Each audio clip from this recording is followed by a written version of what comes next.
What's up guys? So today I'll be reviewing my new daily driver that I picked up called the Logitech G602 wireless gaming mouse.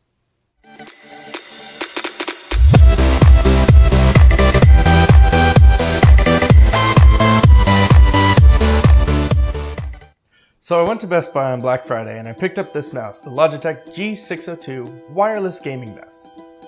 And I thought I would review it for y'all because it's my daily driver and I'll tell you why I bought it.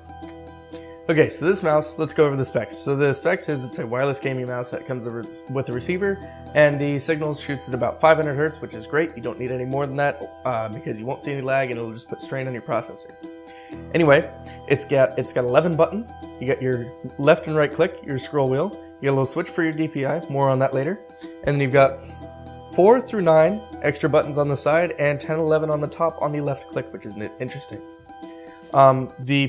About the buttons here, they're really easy to find, and so you can put your thumb there and you can figure out which button you're able to press, even though they are so small, just because of the way they're angled and the way they're made, which is cool.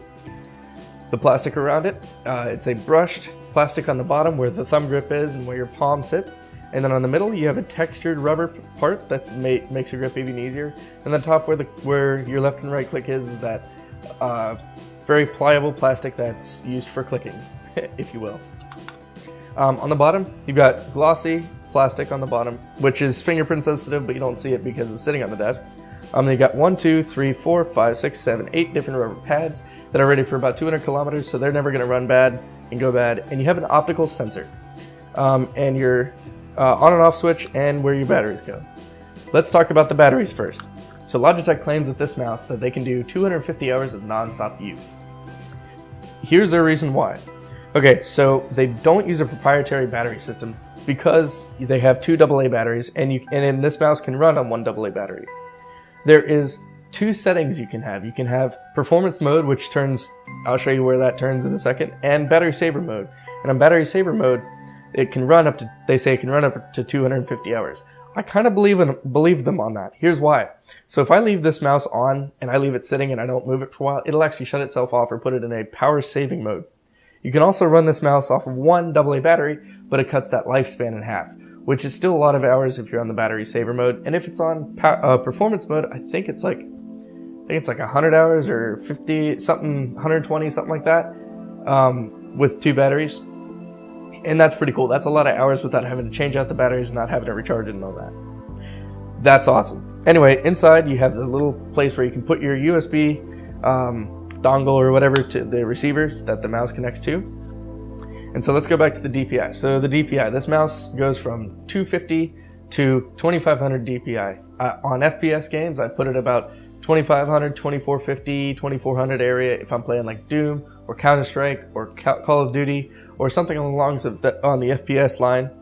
And it runs well for me, and since it's Bluetooth, it picks up well, and there's no lag, which is nice to see about it. And I usually put it on the performance so it has more reads. If you click down on here, you'll see a green light, and this is the switch right below the scroll wheel. You'll see a green light, and that means it's on battery saver mode.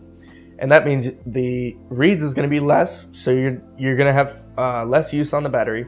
And you can set the DPI settings to different settings, and I'll talk about that in a second. If you push it up, you'll see a blue light, and it'll go into performance mode, which will have a lot more reads per second, putting a lot more strain on the batteries, using more battery power. Now about those settings I talked about earlier. In their awesome software that's very intuitive and very easy to use, you can go in and customize using a spectrum what DPI you want to use per settings. And so these settings that I'm talking about is if you click these buttons here, you see 3 little lights come up. And you can go down on them all the way to 1, and then all the way back up to 3.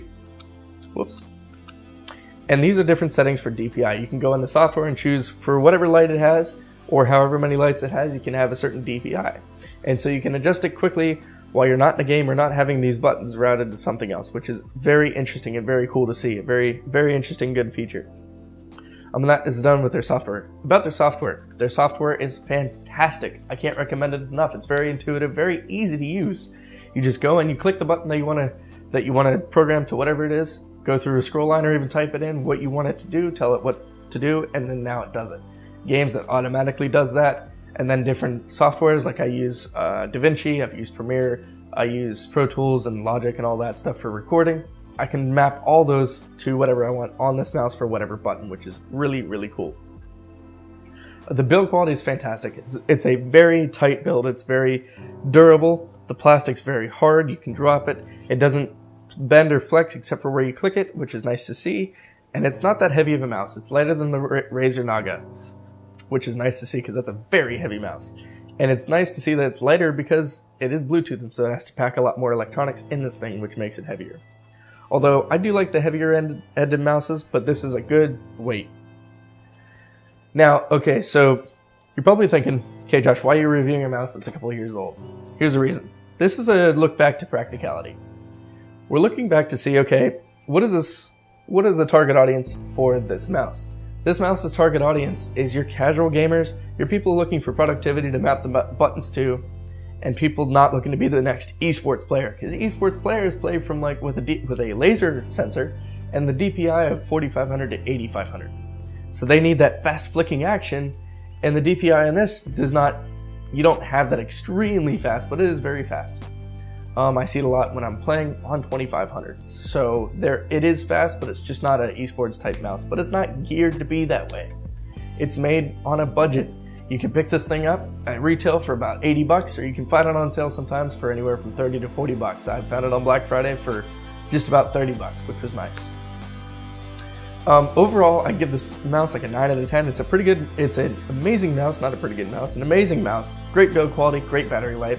Lots of buttons for me to customize what I want it to, and everything I need in a mouse, and it's wireless, so I don't have that wire to find a place where to put it so that my setup looks nice, and it's just cleaner, and it has a good response. Anyway, what comes in the box is you get your manual, and you get a long extender that you can plug into where you're going to plug in your mouse into your computer, and it extends it so you can bring it up to your desk and plug that receiver in so you don't have to worry about connection issues. Haven't experienced any lag. It's like I said before, fantastic mouse, great for the money.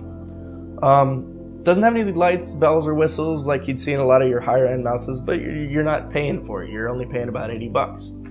I totally recommend this for any gamers out there that are looking for just something to play that's going to be working for MOBAs, RTSs, FPSs, anything that you're casually playing.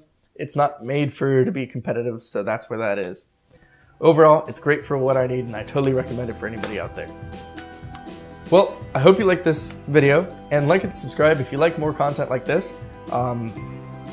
Give me some feedback, throw me some comments down below. Just let me know what you think about the channel. Go follow me on social media. Also, I post a lot of stuff that's not a part of this channel that's really cool that I'm doing, where I'm touring or something like that. So go follow me on all the social medias. I got a linked down below: my Twitter, my Instagram, my Facebook. And yeah, thank you for watching the video, and have a good day.